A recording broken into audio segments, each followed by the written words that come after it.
Evening at the Movies is a proud member of the I Did Not Make These Rankings podcast network. Other shows in the network include Mass Debaters, The Sip List, Crushgasm, Love is Black, Men Are the Prize, Crime Rewind, and Literature Reapers. You can find out all about our shows and more at idnmtrpodcastnetwork.com. Happy listening. You are now entering the world of a movie review. A world full of drama, joy, ridicule, movie spoilers, unpopular opinions, and adult humor for as far as the eye can see. Welcome to An Evening at the Movies.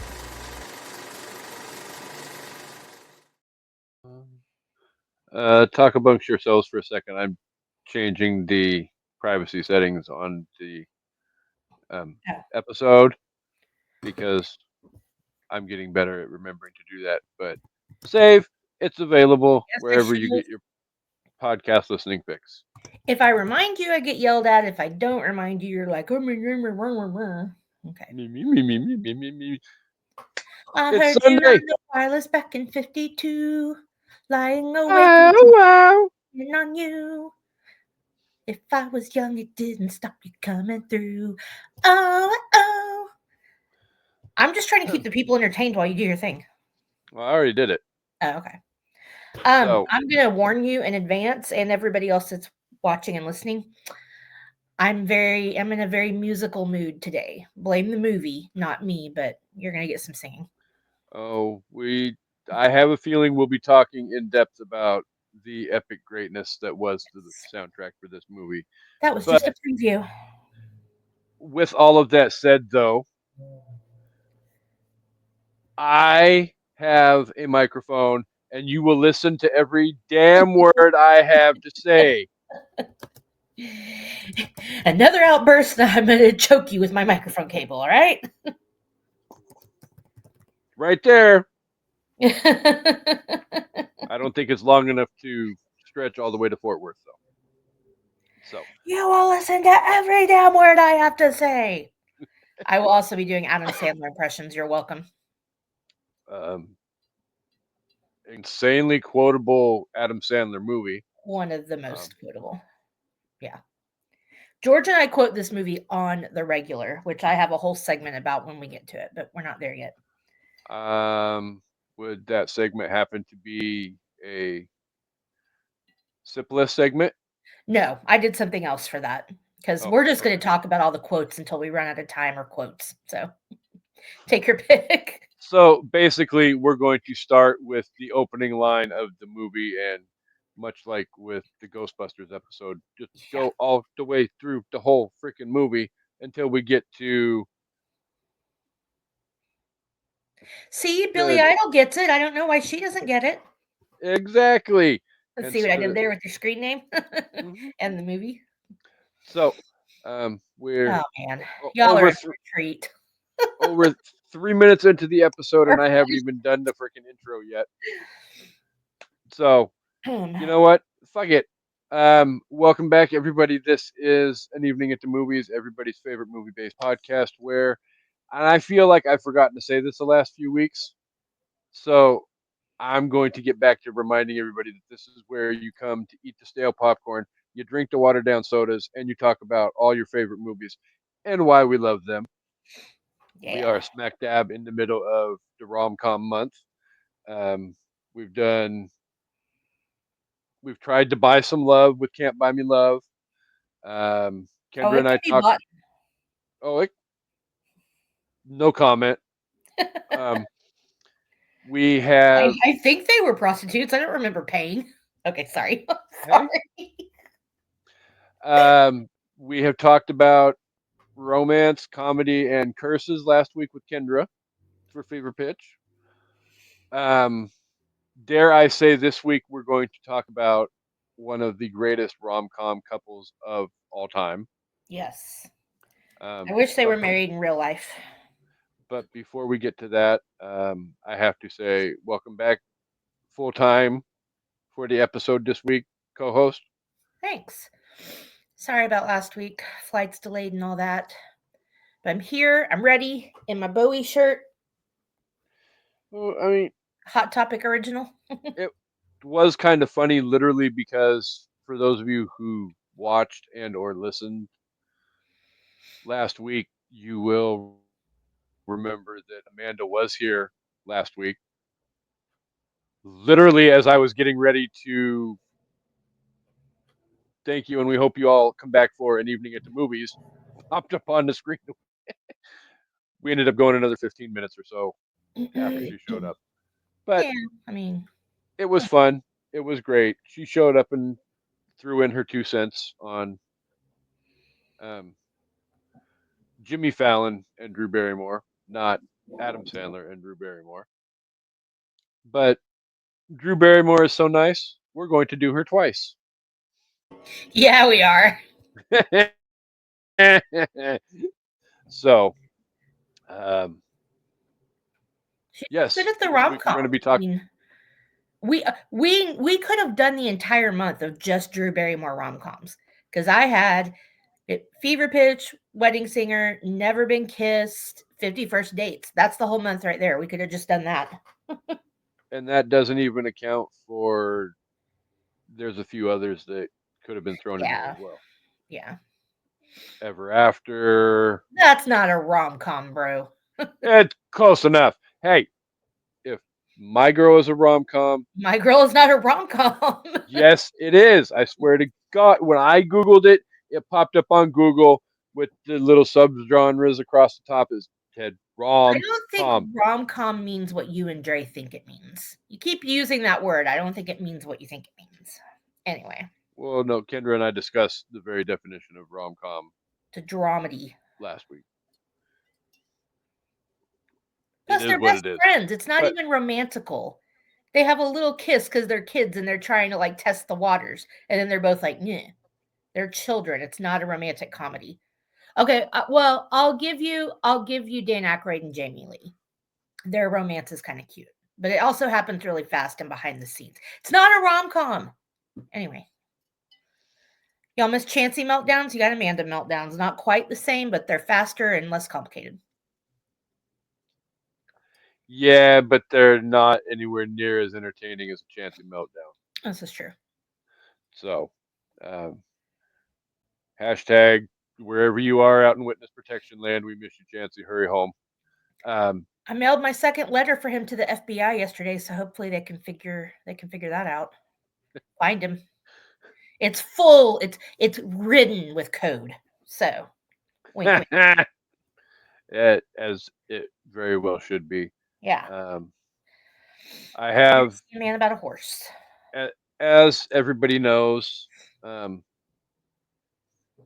uh, well, as Amanda knows, we got a couple weeks ago voice clips from Girl Casey, and one of them referenced the fact of a couple of books that he's had a chance to read while being hidden away. So It really the sounds like the he's in Minsk. I get a really Minsk-esque feeling from his voice messages. Just saying. If anybody definitely wanted to go to Minsk to look for him, I think that might be a safe place to try first. Anybody that's interested in finding him, that's where you should look. well at the same time without getting too much into the subject that we don't do very often on an evening at the movies. In the current climate in this country, Russia is not the place that I would recommend going No, anywhere. they are not the one.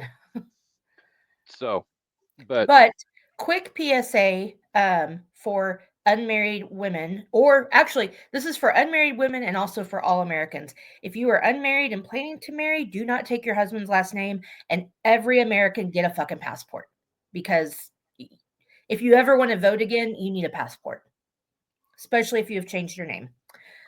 Check out the Save Act and we'll move on. But I'm just saying, check it out. It's a real fucking thing. And they called us crazy when we said they were coming for our votes and buy us some women, and they're coming for it. So get a passport, keep your maiden name. That's your PSA. Have a good day. with all of that said, though, if you could not tell from all the clues before the PSA and referencing of our long lost friend Chancey Greif, hurry home. Um, Adam Sandler, Drew Barrymore, 51st Dates was thrown out there, but obviously that's not the one we're talking about, which means it can only be one other Adam Sandler, Drew Barrymore movie. We're That's not talking. true. There's two others. Is there two? Well, there's one other besides this one in 51st Dates. Blended. Uh, Not very. I I mean, it forget about that wasn't one super too. popular, but it was It cute. I wasn't. liked it. It wasn't as great as the Oh others, no. but we're talking about the other one. Not Blended, not 51st Dates, but we're going to talk about The Wedding Singer. Video killed the radio star. Video killed the radio star. In my mind, in my oh God, somebody has to stop me. I'm gonna do it the whole time. And get us thrown off of YouTube. Yep.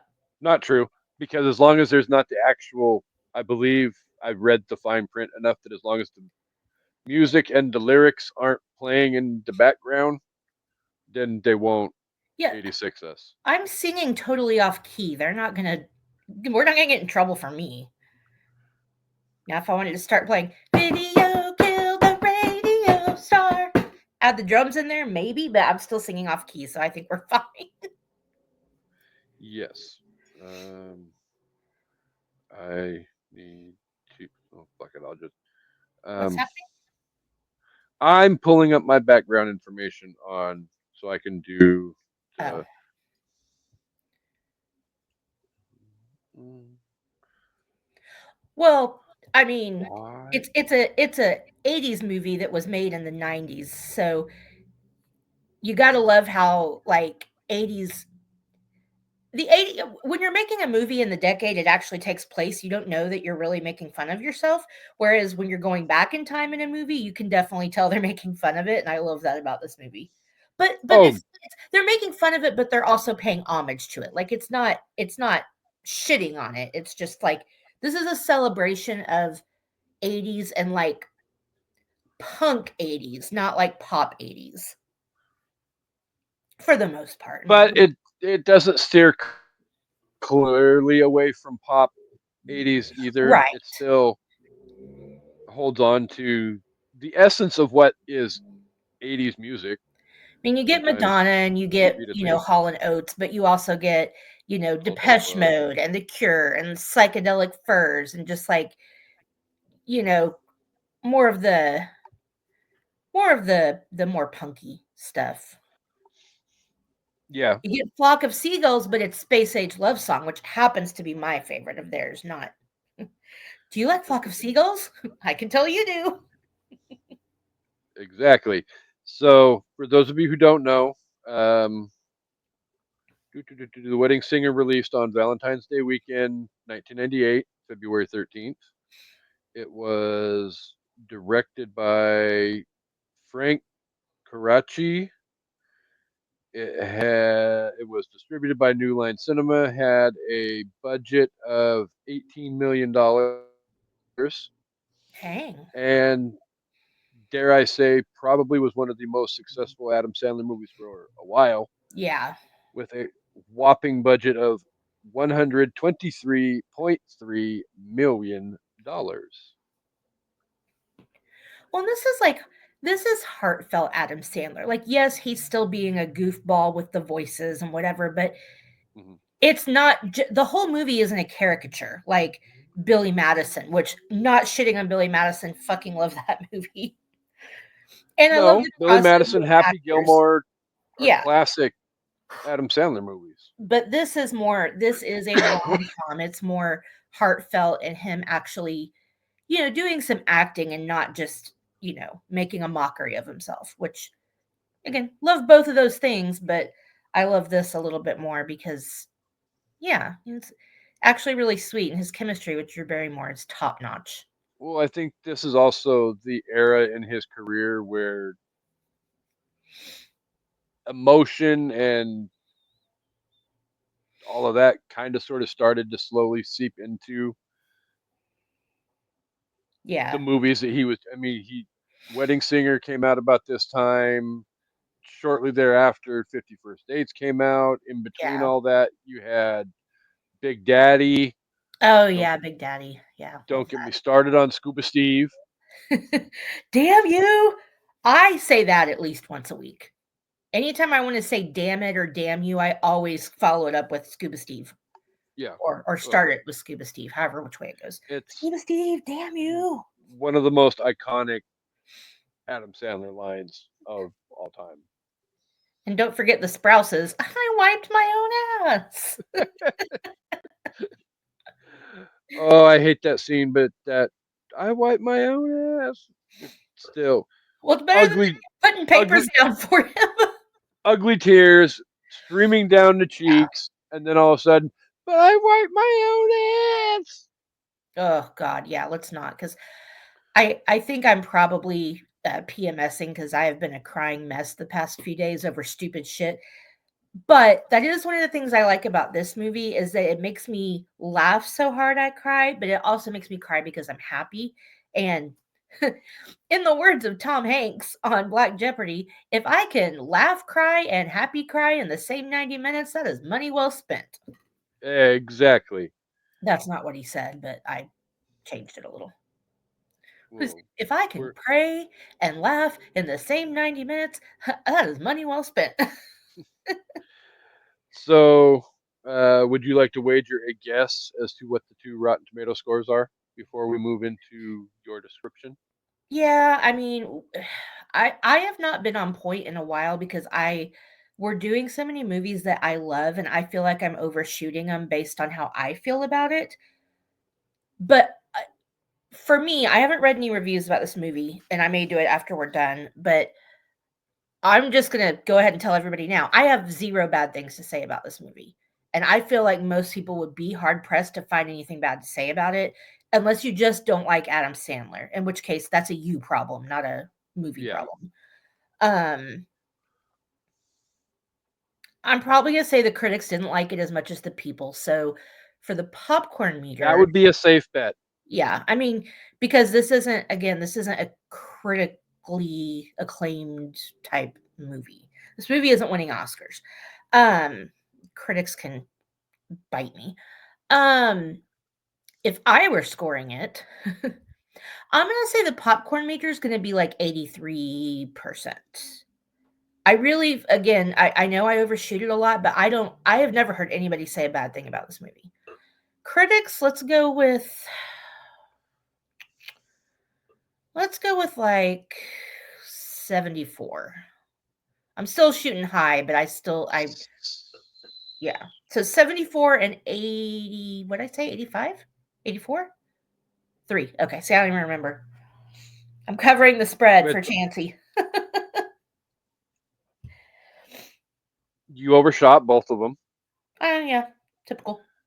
But I will say this: you, if you were to add the overshot of your overshotness together, you only overshot by about 5% total. Yeah, I didn't understand any of that. The tomato meter on 250,000 plus reviews, Wow. Okay. 80%. Ooh, okay. So I was close. All So right. you didn't overshoot, but you only overshot by 3%. Oh, And wait, is that then the tomato meter or the pop? That's the that's the critic score or the audience score? that's pop meter. Okay. So bye Pearl. Oh, man. No, it's not pearl. I need a tissue. I'm sorry. Go ahead. I don't have any. Were you that happy about being that close to the tomato meter Oh, or the yeah, I'm popcorn not meter? happy, but you just can't see it. Oh hell no. And on 69 reviews on the tomato meter, the critics gave it a 72%. Ooh, so I was really close. Okay. On That's why I said if you add them all together, Okay. you're not very far off. That's the closest I've been in a while. Very much so. But I mean, I guess I feel like you and I are going to have the same thoughts about this movie like we do about most movies. So maybe we should go read some of the reviews, or if anybody's watching live and you want to comment, other than not liking Adam Sandler or his type of comedy, you're not allowed to use that as a reason. If there's anything else bad you Right? can say about this movie, I would like to hear it because I literally there's just nothing bad about this movie, in my opinion. No, I mean, even like last week when Kendra and I were talking about Fever Pitch and how almost perfectly put together that is as a rom com, Yeah. you have a very high standard of meeting the definition of rom com for Fever Pitch. The Wedding Singer is still head and shoulders Yeah, I mean, above that movie, and I love both movies. yeah. So And Fever Pitch is interesting. I really wish I had been there because I kind of touched on it, but I had some stuff to say about this because yes, it's like over dramatized for humor, but for anybody who is with somebody who is obsessed with sports, me, that is a real life problem that some people have. And it's like, you know, they address it in a funny way, but it's very real, and but it is very real. we did talk about the Yankee and the Red Sox aspect of that Yeah. because, like we said, or like even like Amanda said too, sports fanatics are very fanatical about their sports, but then you factor in Red Sox fans and Yankee fans and people who are that Dallas Cowboy Insane. fans Eagles are fans. Eagles fans. Yeah, Eagles fans are in a whole separate sector because they're assholes. They're just assholes. Sorry. Sorry. I'm sure it's not all of you, but Oklahoma Sooner fans, oh, fuck off. People but in Oklahoma are no, nice. it definitely maybe next week on our episode we'll carve out some time so that Amanda can officially, give us her thoughts on that movie as No, I well. mean I did. I just I that was the thing I liked about Fever Pitch was that it did address a thing that can be a real relationship issue. Maybe Mhm. not to that far of a point, but also, yeah, maybe. Yeah, I I don't mean, necessarily know about that. I mean, I personally, just me, I'm not spending $100,000 on season tickets for a baseball game. no. I just can't imagine letting something that is that much out of your control ruin your entire day or week or life. Like, it is just a game. I know I'm gonna get slapped in the face for saying that. That was one of when we did the what hot takes or things to trigger a fan base. That was one of mine. It is just a Mhm. game. Like, and that's the thing I like about the dinner scene when they're at the bar and the guys are having dinner. Yes, they care about their fans, but they don't give a. That's their job. Once they leave their job, they're living their life just like the rest of us. They're just living it a lot more Yeah. elegantly. Well, no, and I mean it makes sense, but then even like we had brought up last week too, though, there is the whole aspect of it's the Red Sox are something that Jimmy Fallon's character connected with Right, his uncle over, and he didn't have a father figure in his life, and his uncle was that, and right. he taught him all this history and lore and everything that goes along with the mystique of being a Red Sox fan. And he didn't So have someone to share his life with and realize that you do have to compromise in a relationship. I mean, exactly, I told that story about George and he has gotten a lot better. Like he would never what he did to me when we first started dating because he was pissed about the Buckeyes losing and I said it's just a game and he completely ditched me and left me at a stadium. Like he would never do that now. But yeah, you don't tell you have to Buckeye grow. fans or Wolverine fans it's just a Yeah. game after their team loses. But we were having a good day. We were tailgating, we were having fun, we were there to watch OU, and I was like, "Why are you letting this ruin our entire day that we're getting to spend with our friends and together and whatever?" So, yeah, but to be fair, he didn't, that was what he had put his heart into at the time, just like Yeah, Jimmy in that movie. That was his entire heart was the Red Sox. So, yeah. anyway, we're way off topic. Sorry. Way, way, way off topic, and we have a whole lot of stuff that we got to cover this episode. All right. So Well, here we go. For anybody who hasn't seen it, where have you been? But The Wedding Singer. Right? What the fuck? Um, Adam Sandler plays Robbie Hart, a nice guy with a broken heart who's stuck in one of the most romantic jobs in the world, a wedding singer. He loses all hope when he is abandoned at the altar by his fiancée. Bitch. He meets a young woman named Julia who enlists his help to help plan her wedding and falls in love with her and must win her over before she ties the knot. Hey, Linda, you're a bitch. That's not Take my nice. Van Halen shirt off before you jinx them and they break up. So that is one that I say at least once a week. Hey, psycho. I skip the middle part, but I just go, "Hey, psycho, get out of my Van Halen t-shirt before you jinx the band and they break up." You know I say that. Like that is just one of my favorites. I say it all the time.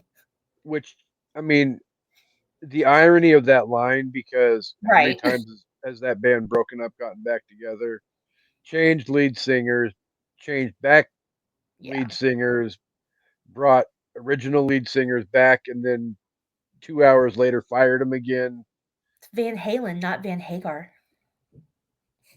Exactly. So, But um, yeah, that is one of my favorites. Anytime someone says psycho, that's immediately what my mind goes to. Well, that too, but if someone calls someone a psycho, I guess is what I'm trying to say. Hey, Linda, you're a bitch. Okay, sorry, I love that part. It's always funny when kids cuss. I mean, come on, let's those, be real. especially those two kids, because they're so out of left field, and Yeah, cuckoo's but nest, cuckoo's nest. He's dressed as Freddy Krueger. Go back to oh the my boiler god, room. those kids are freaking. Those kids steal the damn movie, and not that it needs to be stolen, but I don't know. I've every, got. go ahead. Oh, sorry. I was just say I have a few other side characters that I feel like really steal the movie too. Oh, fucking what's her face again? Old lady. Rosie. Yeah, and her freaking I singing had lessons a for course with two 8 men. meatballs, Yes. Now take a bite so I can watch you enjoy it. That's my favorite part. She's so cute. and of course the most amazing part of her in that entire freaking movie, the grandma rap. Yep. I said hip hop, hip it to the hip it to the hip hip hop, and you don't stop rocking to the bang bang. Okay, sorry. I also love Steve Buscemi as the brother-in-law guy, both at the beginning and then at the end when he's singing the song. Like he's just hilarious. He's one of my favorites. Well, it So makes what I you mean, he's got, the Dad? Remember we he's met the up with those disgruntled I think brother. they were prostitutes. I don't remember paying though.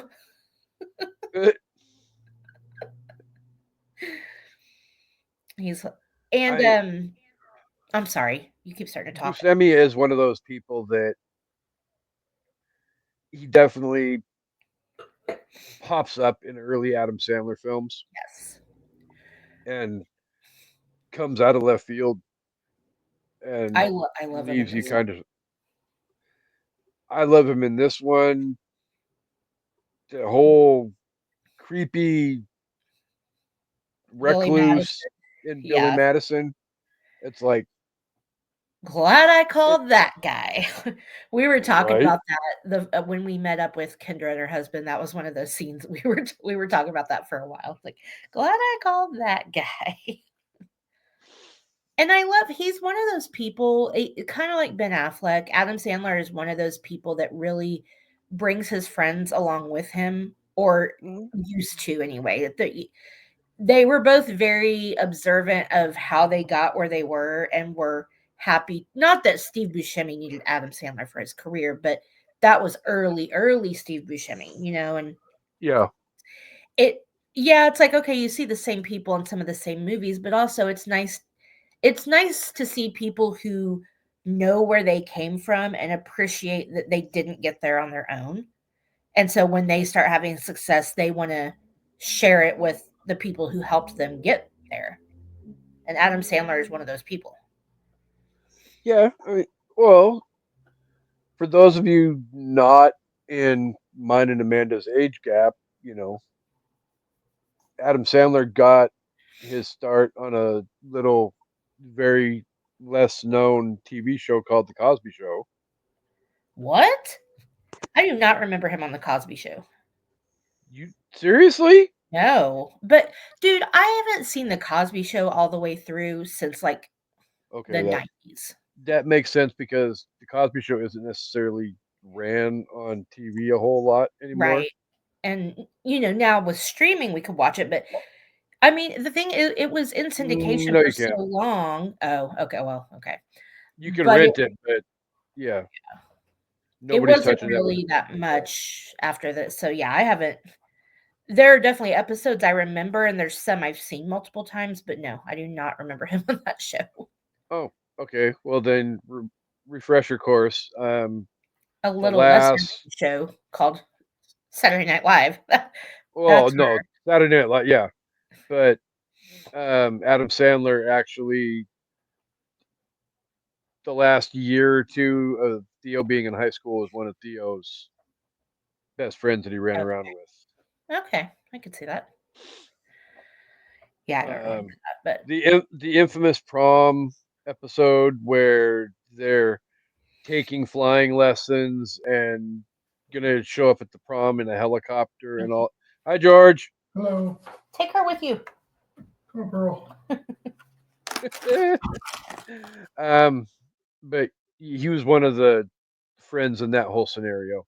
But he left the Cosby Show to go on to, a little 50-year-old TV show called Saturday Night Live, and then basically left Saturday Night Live to roll into a mildly successful movie career. Yeah, Where there very. for a while he was one of the highest paid actors in Hollywood.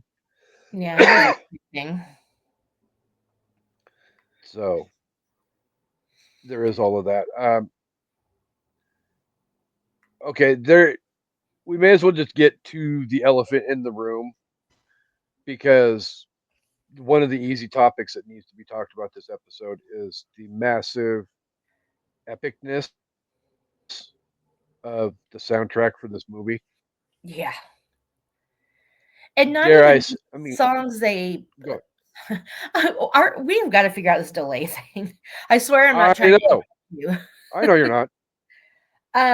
Not even just the songs that they play, like just the regular songs, but the songs that he does covers of, and even like the instrumental of it. What was it? Hold Me Now?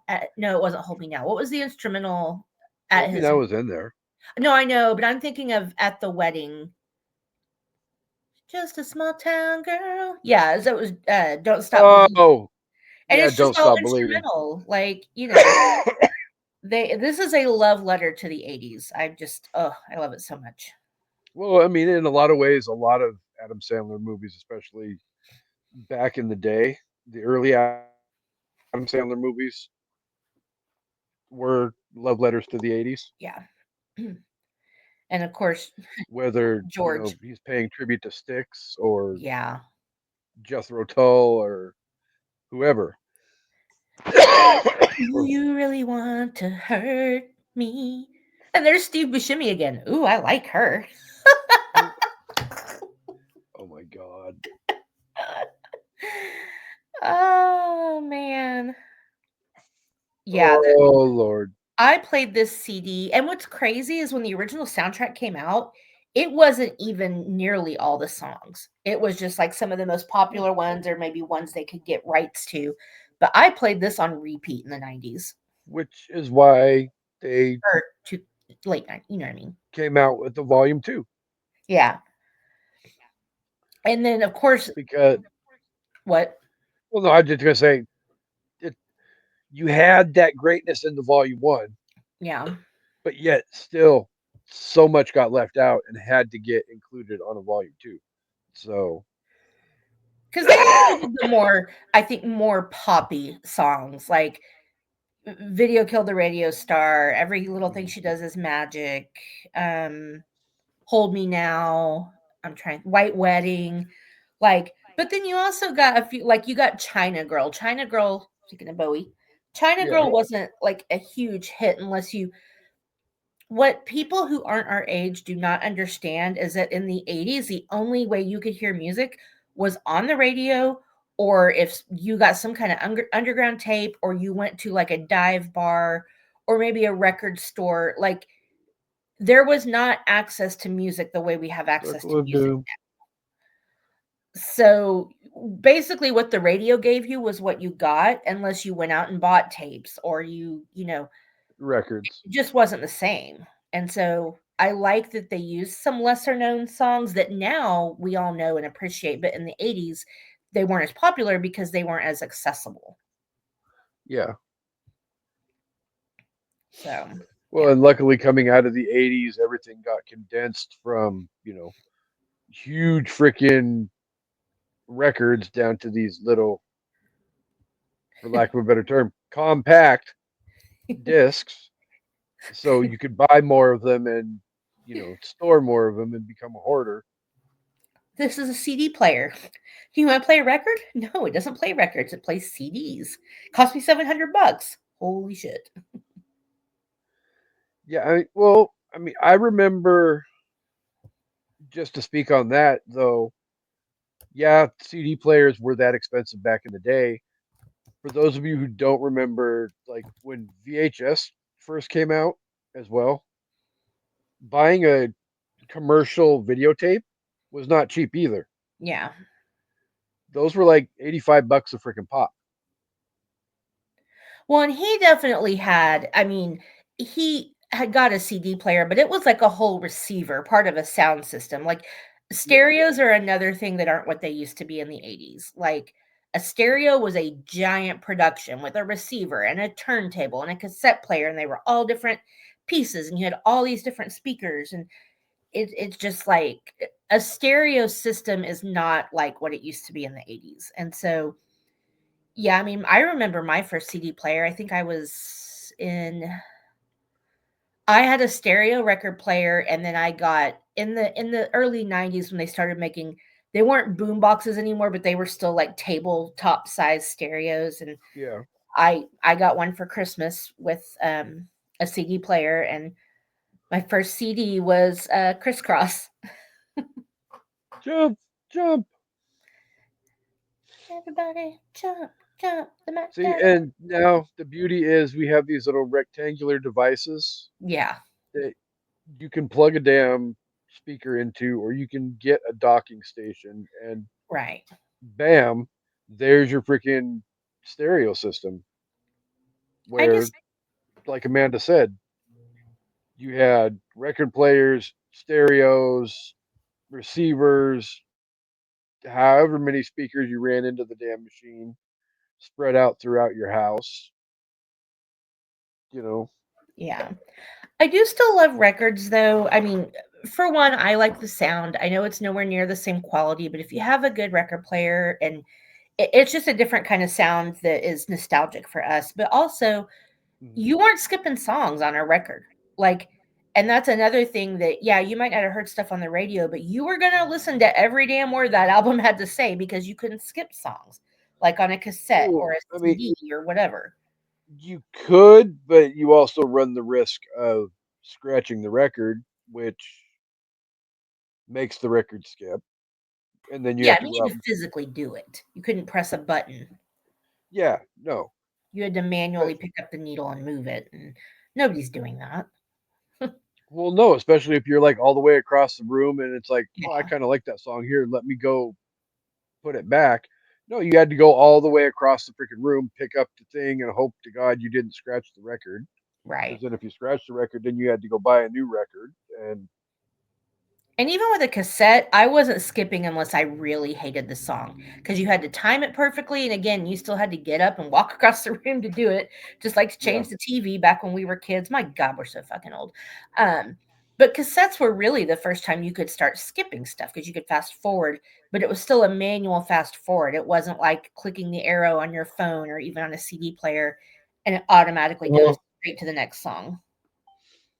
well, no, that was the one thing I fell in love with my first CD player was this little button called repeat Oh, that you yeah, could push, and then it would just play the one song over and over and over and right. over and over and over. got annoying as hell, but you could literally listen to one song on a loop over it. But you could also do it with the whole thing. So, like, when I was in high Yeah. school, I would listen to, like, at Christmas time, I would put on the Nutcracker. I had it on CD, and I would just have it play on a loop all night long. And I do the same with, like, the Beauty and the Beast soundtrack. Like, I did that a lot with Disney soundtracks, like with, you know, instrumental music, orchestra type stuff. But yeah, the soundtrack is amazing. Obviously because of the diversity of the songs that we get, but then also the original songs. Like Grow Old With You was the last dance song at our wedding, so I have a very soft spot for it, and I picked it because I was like, that's it's a perfect song to end on. It ends the movie. Well, except for Robbie and Julia. Yeah, Steve Buscemi singing is freaking fire. Ah, ah, But ah, that ah. Grow Old With You sums up the whole point Yeah, of Robbie and Julia's story in a perfect little package with a nice pink bow on it.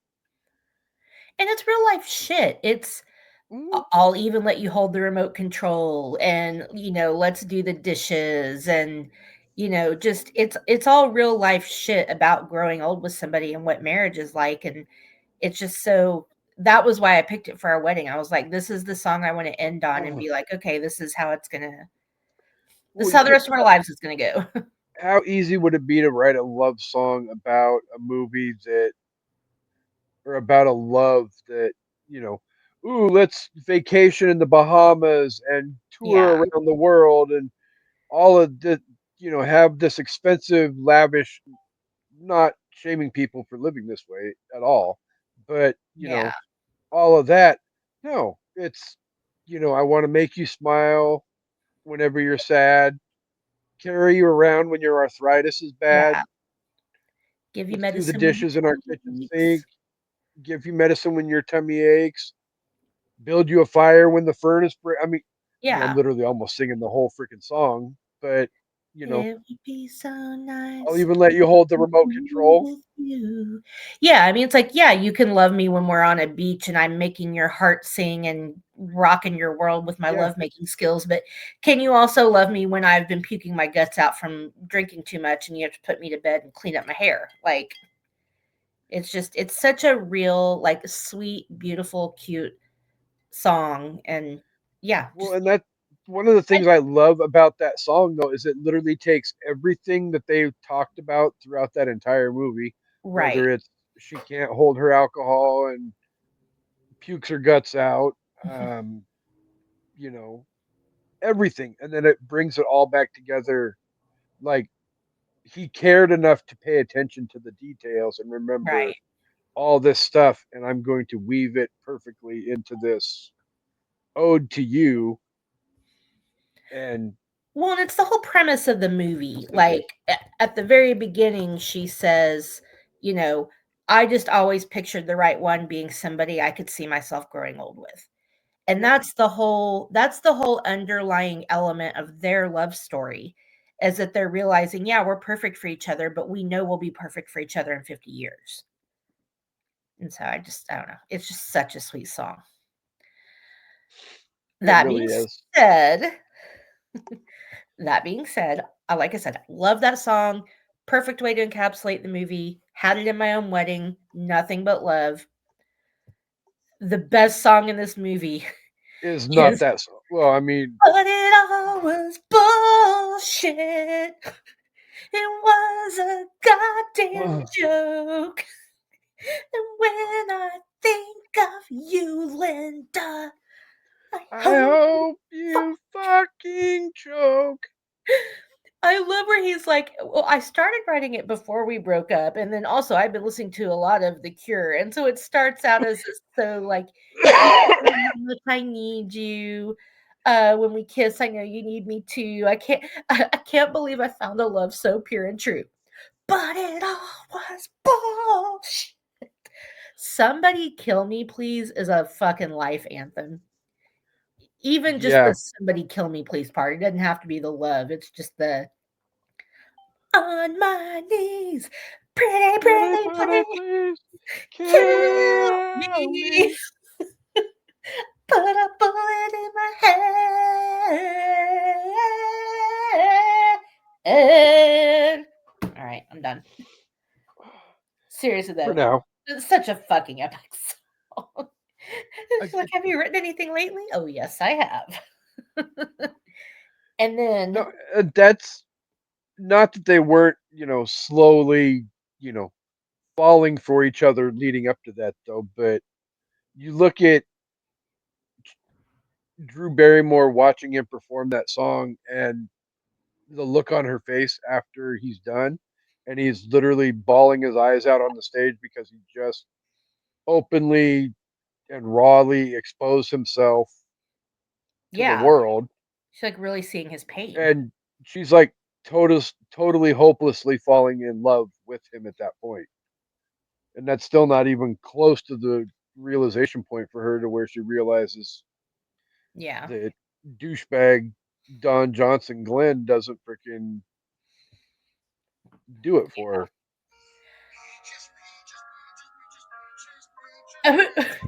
Why are you playing Peaches? I My ringtone. love you. And then we get to another quote that I say all the time that George says it. Another one of my favorite, like minuscule side characters, John Lovitz. That guy, so he's fucking hilarious when he's doing the whole, singing, like auditioning.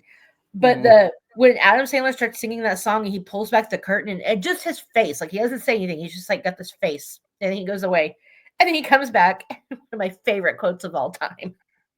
He's losing his mind, and I'm reaping all the benefits. And he slowly closes the curtain. he's so freaking evil. And again, he's another one of those people too that Adam Sandler carries along throughout his cinematic journey as well. I mean, John Lovitz has been in countless Adam Sandler movies. Yeah. And he's also one of my favorite all time Friends guest stars. Is it dry in Yeah, here? Macaroni and cheese. We gotta make this. That's a whole other thing. But yeah, that quote is one I say all the time. He's losing his mind. I'm and reaping all I'm the reaping all the benefits. benefits. George and I both say that one a lot. Yeah, well, George is losing his mind all the time anyway. Yeah, that's true. So Another one I always say, once again, things that could have been brought to my attention yesterday. That I information would have been love that. a lot more useful to me yesterday. I love that quote, as Yeah. well as the whole, you know, one more outburst like that, and I will strangle you with my microphone Strangle cable. you with my microphone cord.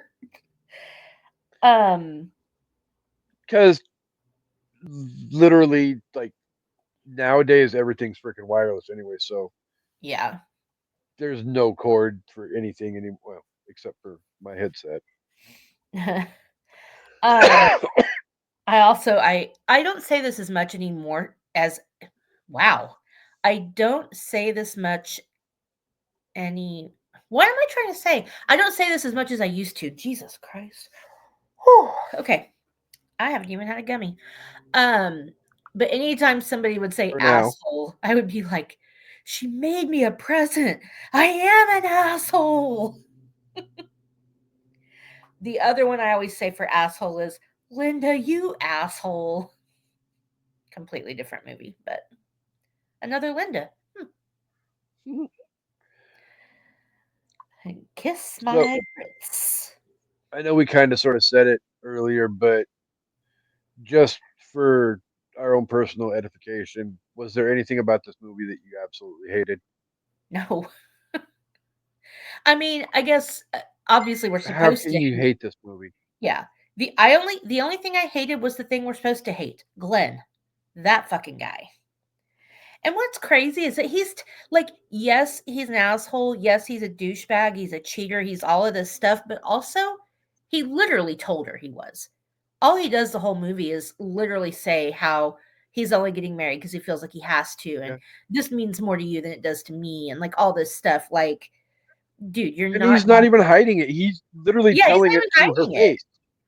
Other than the cheating part, but yeah, that's just, and she Yeah. was marrying him for security. That's the only reason. I mean, she gets mad about it when he calls her out, but when Robbie calls her out, not Glenn. But yeah, I mean, she's doing what we were taught to do, which was, you know, be a good girl, marry a guy, be a good wife, get financial security, blah blah blah, while they go cheat on you and do drugs and whatever.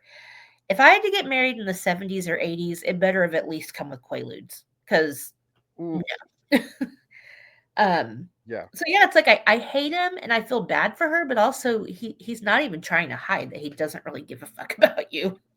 Like he's just doing the thing that you're supposed to do, which is get married, and he knows Yeah. that he can continue to have his cake and eat it too, but of course she wouldn't be able to. I No, love and weren't they um together for like what 4 years yeah, something like before? they were engaged for 2 at least. What Yeah. is the name of the So girl? Is it Holly? Heidi? Christine Taylor's character. I completely blanked on her name. Holly, But she was like, "How are you gonna go to the wedding? You'll miss an episode of Miami Vice." summer reruns. I love when she's talking about going out with Robbie, and she's like, "Just because he's going out with me doesn't mean he's gonna get laid." And the way their heads both snap, like that was to look at her was just perfectly timed. Like, we talk about comedic timing Really? a lot, and for me, that was like it's very subtle. It's not like this hilarious moment in the movie, but it was so perfectly timed with their facial expressions and how they both just looked at her. It cracks me up. Yeah. Like she's like, "Okay, yeah, it probably does mean that." She's another one of Yeah. my favorite side characters. She was funny. Well, And Christine Sammy. Taylor was like during the 90s one of my secret 90s favorites because, you know, I remember watching her on Nickelodeon and, you know, And see, several I movies. don't you might have to tell me because I remember watching The Wedding Singer when it came out, and I was like, "Oh my god, that's Melody from Hey Dude." I haven't seen her since Hey Dude. And then of course she's had like a way bigger, better career since then, but I can't think of anything between Hey Dude and Wedding Singer. That was the first thing I remembered seeing her, and I was like, "Oh, I know her." But yeah, and the Well, and mom besides the from fact that she's Friends, and Mrs. Ben Stiller. well, yeah, they were together at the SNL thing. I was so happy because they split up for a while, but I'm glad they're back together. They're so cute. Nobody Yeah, it's makes not me very often you good. see Hollywood couples last as long as they've lasted. Yeah. Oh, okay. You know what? There is one thing I can say that I didn't particularly care for. Again, a very Yeah. little thing, and back then it was just it fit the bit with the rest of the scene because everybody was doing it, but Adam Sandler putting that little girl's hands on his ass was a little creepy. That was a little ick. Other than Well, that, it, I got nothing. it was creepy for, you know, the guy to do it to freaking Drew Barrymore too. Well, But yeah, yeah. I mean, I But get the she, fact that, as an adult, didn't grab his hands and put them there. Yeah, it was still oh gross, but no, him as the adult grabbing that little girl's hands and, like, putting them on his ass cheeks, I was like, "Yeah, that's a little sketch. I don't think we can." But then it, I everybody don't in the think it scene is doing needed it. to be there. No, it didn't. We could have done without that. Um, So I forgot the one other one I say all the time. Whoopity doo.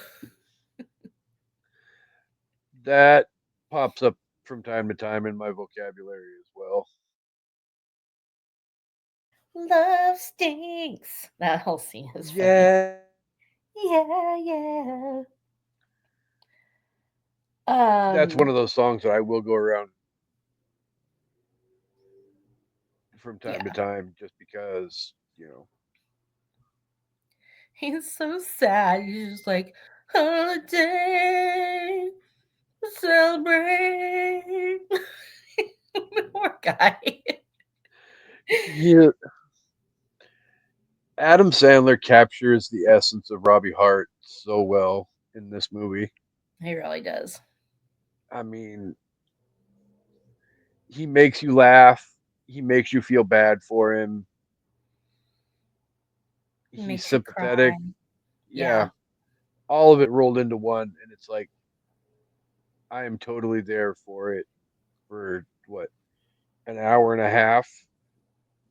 Well, the Yeah. movie, yeah, it's a great freaking movie, and it moves along at you know Yeah. It such a moves good pace.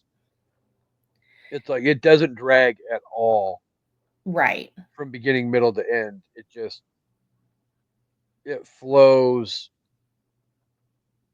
from point A to point B to point B, C all the way through, and then also before you know it, it's like you know Steve Buscemi singing "True" and roll the credits. I can Radio never killed the radio star. I can never hear True without singing Robbie and Julia. It's like after watching the Eras tour, there's certain things in Taylor Swift songs that I can't not do. Like when singing "You Need to Calm Down," she's like, "Let me see your hands." Like it's stuff that's not part of the original song, but you've watched it so many times that it becomes part of it for you. That's part of this song. I cannot hear True without singing that at the I end. will say this until I'm blue in the face. I know it's not what the freaking line of the song is, but it's so deeply embedded in the back of my head that I cannot hear blank space without hearing "Call All My Starbucks Lovers." Yeah. Yeah, she has a lot of misheard lyrics, but that's probably one of the biggest ones. Well, and the fact that it's one of those that literally, like I said, it's so ingrained in the back of my head Yeah, that I don't hear "Got a Long List of Ex Lovers," right. which is what the line is. Right, and once you know what because I will admit when I first heard Blank Space, I didn't think it said Starbucks lovers, and I think that kinda came a joke, but I could not really understand what she was saying, but once you get it and it clicks with the rhythm, it perfectly makes sense. Got a long list of ex-lovers. It just a lot of her songs are she sings opposite of the beat. Maybe not so much in that one, but there are other songs that she does that where sometimes it's hard to get the rhythm because it's Yeah. not going the way you think it should.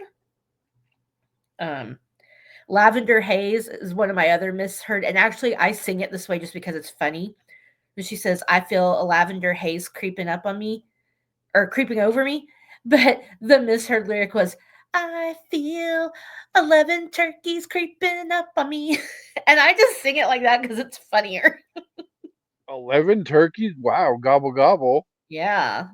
So, but yeah, this is just another it's a movie that it's so ingrained into my psyche that I cannot hear True and not hear Steve Buscemi. Like I will sing it at the end of the song because Yeah. just part it's part of the song now. It's his. I don't know what to tell you. Sorry, Spandau Ballet. And yeah, no, Robbie and Julia. Because he's trying to rhyme it, but he's gonna like yeah. He was really funny. The guy that played Sammy was really funny. Um, I love when he's talking about like Fonzie and Vinnie Barbarino, and he's like, "You know what happened to them?" He's like, Their show "Barbarino, got the canceled. Mechanical Bull movie." I don't know. I haven't seen it. Like, Urban Cowboy. There's so many subtle references to other '80s stuff. I love it. Oh yeah. No, yeah, like Freddy Krueger pops up, freaking Billy Idol pops up, freaking the music, the the The backups, the keyboard player George that the Pizza dresses Hut like lamp in his Boy George. basement. Yeah, The Pizza Hut chandelier. Like yeah. yeah, just it's perfect. It's perfect. The clothes, like just everything. But The freaking Holly and her creepy ass. Madonna, like just I Yeah, love it.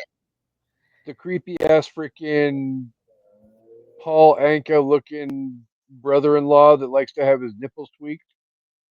And he is so Jersey. He is always wearing that mafia Jersey velour sweatsuit. Uh huh. Oh, I just loved it.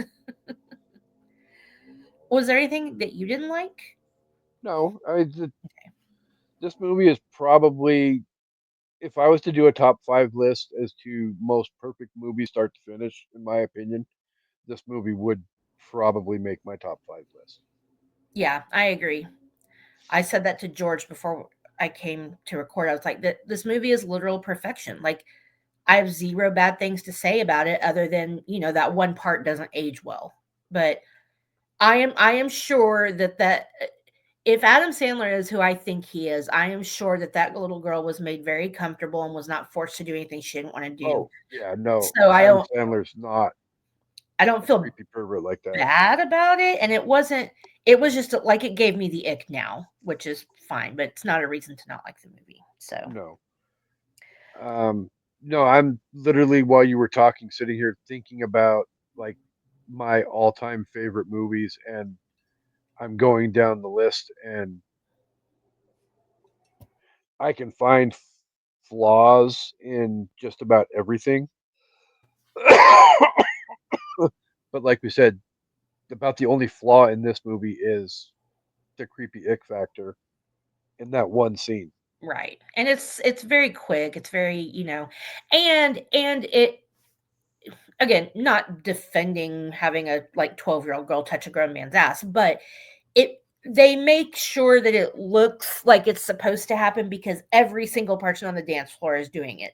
The old people, even Yeah. Sammy and the chef guy are doing. So it's clearly very much supposed to be a comedic thing. Like it's not, it wasn't just for its sake. It wasn't just for, you know, No, I mean they surprise. clearly, It okay, was a we know we're going here, but here's what we're gonna make it an entire ballroom thing yeah, so that we take the attention off of the fact that he literally just put this child's hands on his ass.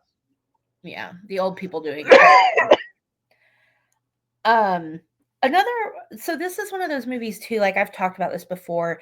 After college, I had a roommate and a little group of friends, and we watched a lot of Kevin Smith movies.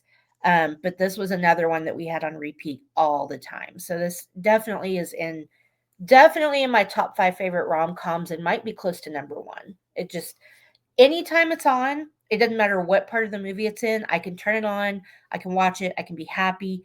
It Yes. doesn't have so many cuss words that it's like okay, I was talking about We're the Millers earlier in our chat, and it's on Comedy Central, so it's like movies like that are hard to watch on TV because the cussing adds to the comedy and you can't really, but this movie is one of those that isn't really like that. It's not, No, there's cussing in this movie, there but is, but it's not gratuitous. and it doesn't drive the dialogue. Right. It's like you could censor out the cussing, and as long as you don't do a butcher job of the censoring, Right. everything still happily scissors together.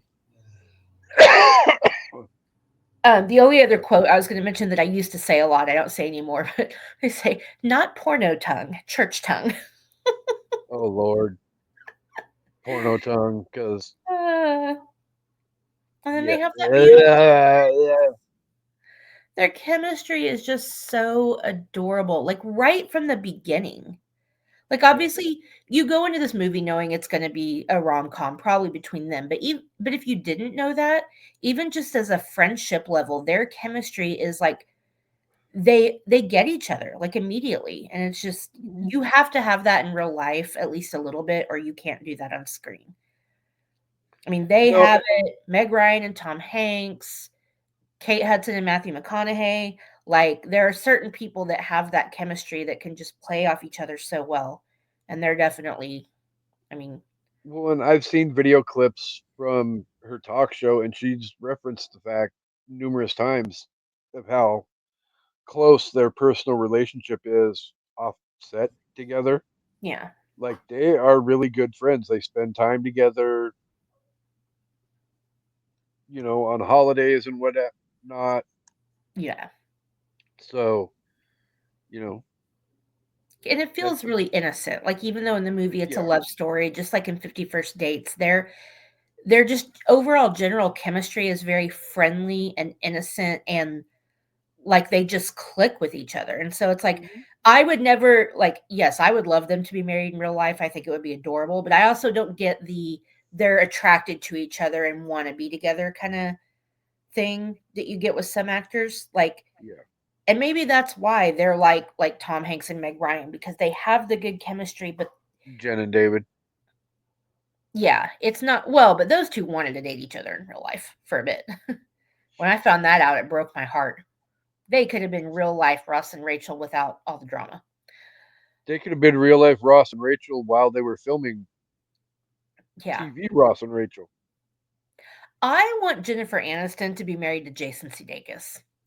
I think they have really good chemistry too. Again, I know I just watched We're the Millers, but even in Horrible Bosses, like, and that's a wild character for her. That's not, but they just, and Jennifer Aniston and Adam Sandler actually have pretty cute chemistry too, now that I think about it. They're not as They've done a believable couple together, movies. but Yeah, it's Jennifer but Aniston. they've done a movie or two together. Yeah. So, So, I mean, I would ask, what about this movie you absolutely love? But I think we've everything. done a pretty Yeah. good job of probably for the last 40 minutes Yeah. kissing this movie's ass. Not that that's a bad thing because this movie deserves to have its ass kissed, but Yeah, I love everything about it. It's perfection in my opinion. Um so what top 5 did you do?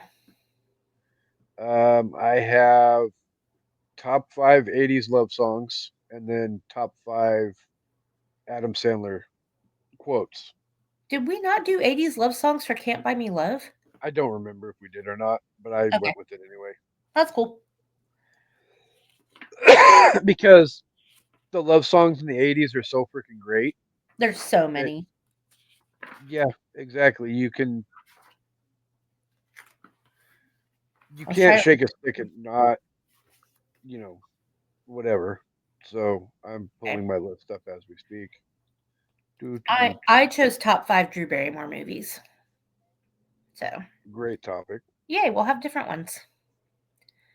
For Okay. people who aren't familiar, we have decided to blend in the sip list a little bit and choose a top 5 that's somewhat related to the movie that we're talking about, and we do it at the end of the show. So, this is the part where Yeah. we do that.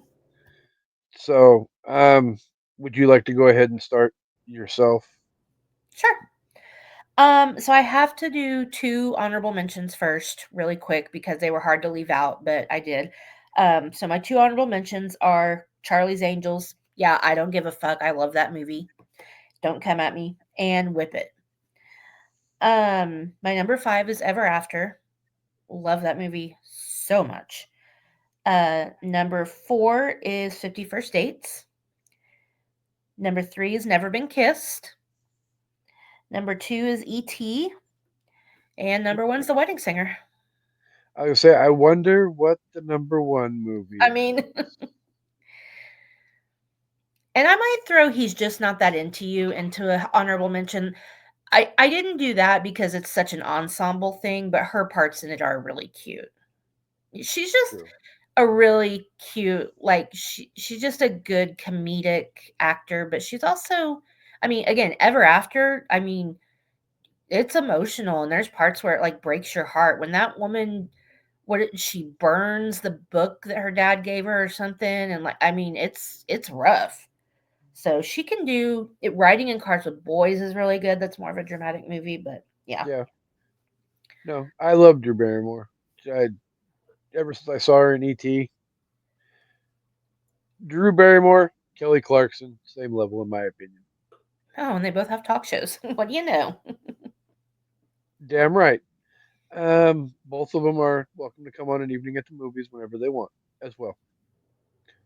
Let's see, my 80s love songs that I have. Um, honorable mention. Um, a little song by Spandau Ballet called Drew.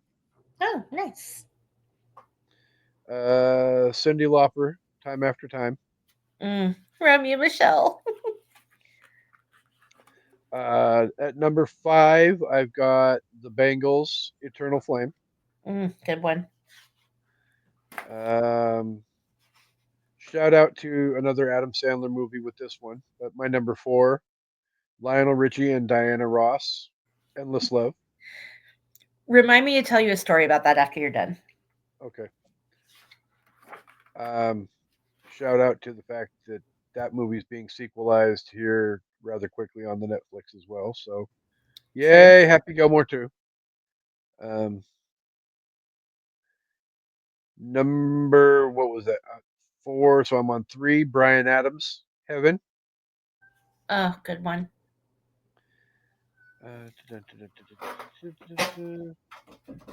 Number two, Foreigner. I want to know what love is. Nice. And number one, shout out to I Did Not Make These Rankings Podcast Network cohort and host of Love is Black and Men Are the Prize, Harvandre Laguerre. Would you like to wager a guess as to what my number one is? I'm pretty sure it's Peter's Terra or Chicago. No. What? It's not Glory of Love? No, because I think you're right. I think we did do 80s love songs on Can't Buy Me Love, and I think Pretty sure we I did. did I was have trying to find my list Glory. and I can't find it. But anyway, yeah. Okay. Wham! Careless Whisper. Oh, nice. Never So, gonna dance again. yeah, well, Harvey's Guilty Feet have absolutely no rhythm. Oh, I'm sure Harvey has rhythm. He's our age. He grew up on 80s music and he's a black man. By default, he's got to have rhythm, right? Until proven otherwise, that's my assumption. True. I have never So, known a black man or a woman in my life for that matter that does not have rhythm. Yes, my jealousy level is high, clearly. And I don't know if you can tell. The rhythm does not get me. It kills me and no. knocks me down and breaks my bones. So, the other top five lists that I came up with was Adam Sandler quotes. Um, and I'm just going to go through it really quick because there's Just so from this many. movie or all of them? I didn't go from this. I From other. tried to go from all of them, but at the same time, it's like I feel like my whole top five list is Too many. very focused on probably three movies. Mhm. Like I'll go through my top five list, and you can tell me how many movies I covered with this list because All right. there's I went through and looked, and it's like there's so many freaking quotes. Um, One, okay, my number five, The Price is Wrong, bitch. Yes. Um, Number four, Stop looking at me, Swan. That's my number one. Uh, I have said it. I say it all the time. All the time. Okay. I even got Abby saying it when she was younger. So let's see. Next up, we have Sir. One more comment like that, and I will strangle you with my microphone wire. One more outburst. Next up, we have Well, I have the microphone and you don't, so you will listen to every damn word I have to say. Nice. And my number one Adam Sandler quote would be the entirety of the song I That's Want to right. Grow Old with You. Mm. What day is it? October? Nudie Magazine Day. Magazine Day. And shampoo is better. Conditioner is better. Not cool unless you Exactly. pee your pants. Billy Madison is just another one of those movies that's so quotable. And again, one my college friends and I watched on repeat. Just ugh. I've probably seen Billy Madison Again, more times than I've seen Happy Gilmore.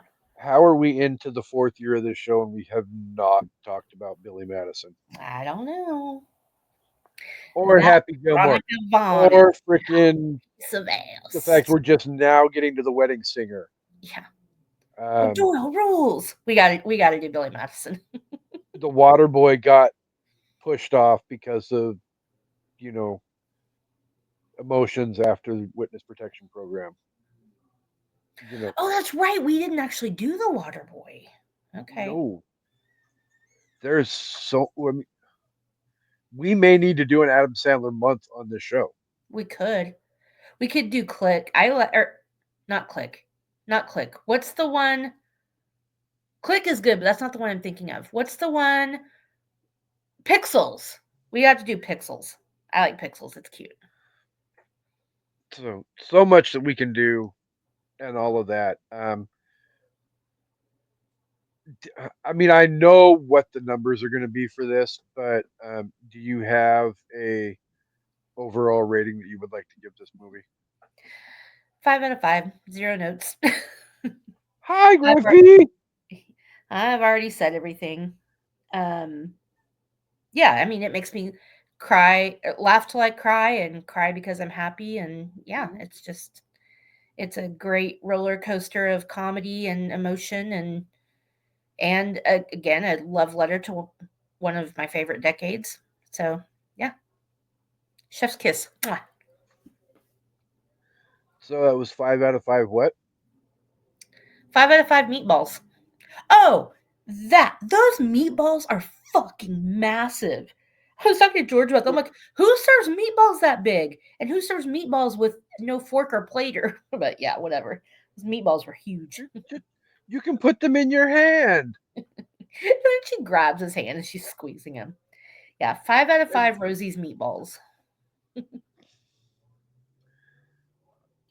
Yeah, I mean, for the same purpose. I mean, everything that you said, we've said throughout this whole entire episode.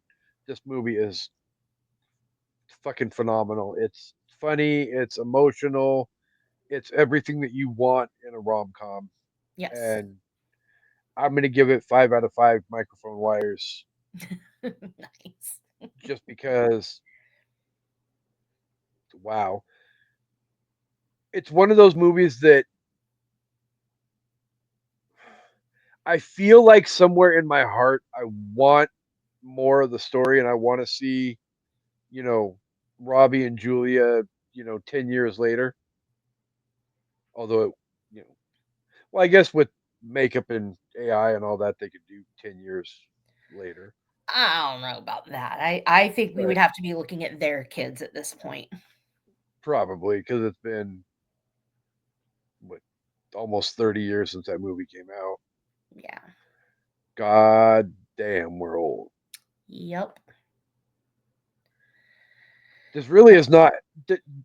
I love an evening at the movies to death, but doing the research for all of these movies is not helping my feeling of being young at heart anymore. It's a constant reminder of how old we are. Because yeah, no, it literally it's like February 13th, 1998, and it's like, oh, okay. Oh, wait, that's like 27 years ago. Literally to the day almost. And it's like, fuck, we're old. Yeah, So, and I'm older than you are, but Harvey's older than me, so haha. there you go. That's all that matters. It's always somebody older. Exactly. So, with all of that said, though, this was a lot of fun. I am enjoying Rom-Com Month. Uh, Guess it's over now. Or no, we unless still have Forgetting Sarah Marshall. we, depending upon when we want to cram that in. I mean, If we can. If not, I mean, we could cover that movie anytime, and we better because it's another one of my favorite movies. oh no, absolutely. If we don't get Forgetting Sarah Marshall done before the end of the month, I feel like that's one of those that we could probably easily throw into, you know, Yeah, next month and fill out the schedule with that in there because it's one of those that we have promised and the listeners voted on. So we probably should get it done anyway. But because I'm um, ready to sing Inside of You, Inside of You. I long to be, is it wrong to be inside of you? uh, uh, that movie is so fucking hilarious. So, it sounds like Elvis shared a lot of needles, so thanks for sleeping with him after me. Uh, Yeah, that's another so movie I love to quote, and Jason Segel is one of my favorite comedic actors too. So yeah, Mhm. and Russell Helicopter, Brand, that's the all hot I have mess to he say. is still funny. Helicopter, need I say more? I got a surprise for you, and it's like, good for you, shalom, shalom. Mm. Actually, I So don't know if he's Jewish, but no, Paul Rudd is. He's in the movie, so there you go. There was this a couple of work friends I have, and we yeah. used to always quote the look like you got some sadness behind those eyes. So we would always say that whole part. And my favorite that I say all the time, oh, the weather outside is weather. So yeah, we got to do Uh, it just so we can have another episode like this. true. So we can't wrap up the episode as always without thanking the listeners for being here each and every month, or each and every week, I was not gonna even say, month. You guys are amazing, and I won't let this one go yet either. But the fact that we have reached our first 400 viewed episode ever, woo! I appreciate that, and the fact that it was our anniversary episode as well. And Fever Pitch is building at a steady pace too, and is right catching up, nipping at its heels. So we're Kendra doing great, always great come numbers each and on every week. Kendra is an amazing guest to have, and I can't wait to have her back. I can't wait to have her husband on the show. I can't wait to have lots and lots of. Speaking of newness on the show, though, really quick, we are. I already said, forgetting Sarah Marshall and Jen's birthday episode, Harry Potter 6, is coming up on an evening at the movies. But Harry Potter also, sex? Harry Potter What? 6. You need to enunciate, Jen's birth dude. Jen's birthday Before I movie need to is get my Harry mind Potter out of and the the gutter. That's not happening. Half Blood Prince. Okay. So, also starting next month, we came up. Well, I came up with an idea, and Amanda fell in love with it. But because if you look at our little background up above both of our heads, we are horroraholics. True We're story. also, yes, very much so. We're going to start a new concept with horror movie of the month. See? Horror? Like, Horror? There's some horrors in this house. More horrors. Ooh, look how it's automatically doing that for me. That's so cool. Okay, sorry. nice. My new Microsoft Surface has this automatic zoom. Sometimes it's creepy, but other times it's like, hey. All right, anyway. So, starting next month,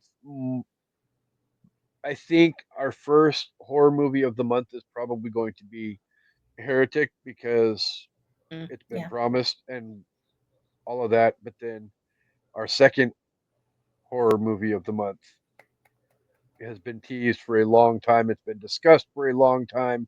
It is Pancake Nipples and Killer Robots. We will talk about Chopping Mall on Movie Finally. Movies in April. So, but that doesn't change the fact also that Stephen King birthday bonanza month in September, Halloween Horror Fest in October. That still stays the same, but the rest of the year we'll do a horror movie a month that way because it's what we are, it's what we love, and it'll be something easy for the return of Chancey Grife to jump back into when he comes back to the world out of witness protection program. So, And we could pick a couple of months of a theme. Like we could, chopping mall, and then we could do a couple of more like B crappy movies like mm, Aqua Slash and Dead Hooker in a gray or in a trunk or whatever. I don't know. not rubber. Well, we already did Rubber. Okay, what was the one I watched the other day that I thought we should do? Crap. Because I watched Piranha 3D, which I hadn't seen, and it was mildly entertaining. And for a movie of that caliber, it had a really popular cast. But there was another movie I was watching, Oh, it was about sand. Maybe it was just called The Sand.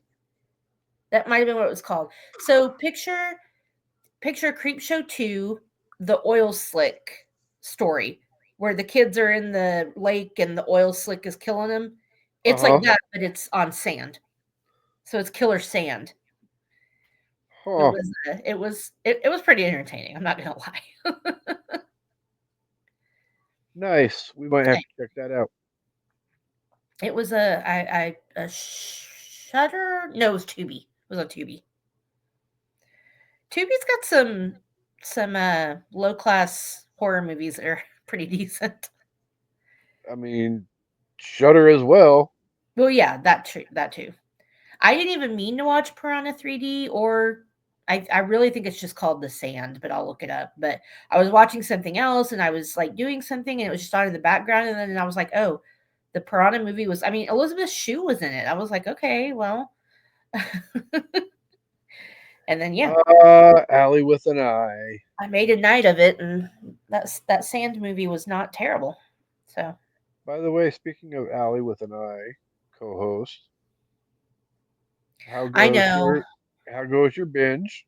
it has not. We ended up binging Chuck last night instead of, yes, we binged a show we've already seen instead of Cobra Kai. We need to watch Cobra Kai. Does Allie with an eye make more appearances? No, I'm not gonna spoil it, so I you get know, don't. I've no been spoilers. skipping TikToks, skipping spoilers, even though I did watch the one TikTok, but again, just with movie context, it was fine to watch. It I'm didn't give away surprised you made anything. it as far as you did without seeing that freaking clip, Yeah, I don't know. because you didn't share that with me until what, 2 or 3 days ago, Yeah, I just saw it the other day. and Cobra Kai's been out for 10 days, a week, just over a week. It was a Valentine's Day thing, Yeah. so Okay, it's just called Sand. That movie that I just was talking about. just sand. Just Sand. Like, just check. Oh Lord! All So right, I have to pee. lots So lots sorry. of lots of great stuff is coming up on an evening at the movies, and yes, bladders are full, and it's time to move on. But this was a lot of fun. It We, was. what are you taking a picture of? Pearl, she's sitting in the windowsill in between my Taylor Swift heart hand statue and my Michael Myers plushie. So I was going to send it to you. Okay, She also loves some horrors. Pearl is a whore. She's an asshole. I That am too. an asshole. See? I told you. Uh, so lots of fun. We will be back next week for something. I'm not sure exactly what, because I know Jen has a birthday coming up early in March, and I don't know if what her availability is. So if we're doing the Half Blood Prince, somebody won't be here. I may try to Oh, find time to watch them all. I'm really having to get hard into the house stuff now. We've got to get our house ready to sell. And I've got lots of purging to do and I've got to get a handyman to come do some stuff and just they started framing on our new house, so shit's about to start moving real fast. So, but I may try to find time. Georgia's already watched all the Harry Potters, so maybe I just need to. The problem is now is I'm going to have to start over. I really don't want to watch the second one again, so maybe you guys can just like fill me in. I thought it was kind of boring and I actually fell asleep. So, but I've heard that's the only one that's kind of boring. yeah. Because I liked, it's not that I didn't like it. So It's just a lot of time to commit to, and I we, just need to make myself do it. most of those movies are 2.5 to 3 hours long. Exactly. So, and All right. once you get through six, then you've got, you know, a 5 hour long movie to get through, which is basically Deathly Hollows. Oh, but it's two parts, It, right? yeah, two parts Okay. put together, so 2.5 hours plus 2.5 hours scissored together I makes won't be 5 hours. watching them together. Ooh, Oh, is it that I big? would I wouldn't say that per se, because by the time you get done with, I really think once you get to part three and start going that direction, you're gonna start. Okay. It's gonna be hard to start putting it down. So, Okay. dragging our feet, no more. Cut, Yes. tie, wrap it up, put a bow on it. Co-host, take us home. All right, everyone. Thanks for watching and listening. We appreciate you, and we hope you enjoyed this, and we hope you all come back for an evening at the movies. Goodbye. Peace and hair grease. Peace and roses.